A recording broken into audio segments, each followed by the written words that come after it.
Hey guys, today in this video I want to show you how to make this beautiful fresh garland. But before I get into the process, let me show you some of the stuff you will need to do this project.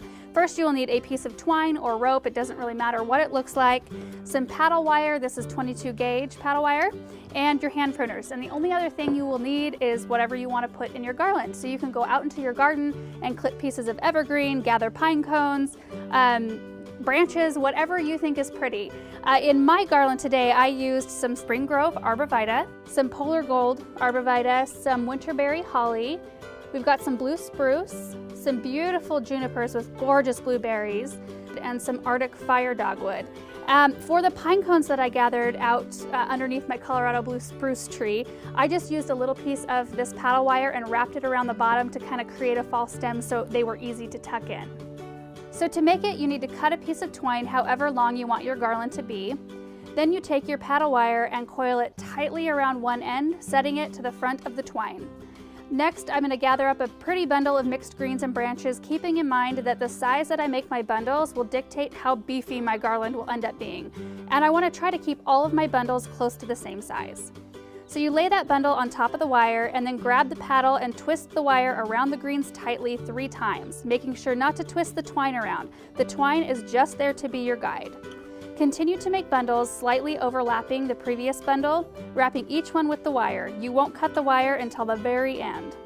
When you make it to the end, you can either tie off the wire and hide the end with a bow or tuck it into a display, or you can make another bundle and face it the opposite direction, securing it with wire. There will be a bit of a gap between the last 2 bundles. To make it look complete, use your wire to secure individual branches or smaller bundles until it looks full. When it looks good to you, you cut the wire, leaving a little bit of a tail, and then sneak that wire through the greens and wrap it tightly several times until you run out of wire. So that's it. It's really not a hard project. I think the most time-consuming part of the whole thing is gathering all your materials. And hopefully you have some of these things planted in your garden so that you can just walk out your door and cut some when you need them. If you don't, you might consider planting them in your garden. I know I'm amping my garden up so I can have a lot of these things on hand whenever I want to use them. If you don't have these things in your garden though, I would check with your local garden center first. Usually around this time of year, they'll start carrying fresh greens, especially if they do, sell live Christmas trees and that kind of thing. We do at the garden center where I work. And then if that fails you, try your local florist because they do a lot of these types of arrangements this time of year and they can order them in for you. The other thing is if you cannot find fresh greens anywhere, you can always buy a cheap Christmas tree and cut it up into pieces and use it for this. And it actually is very pretty even without all the goodies. Just with one type of evergreen in there, it's a very beautiful garland, just to have something fresh.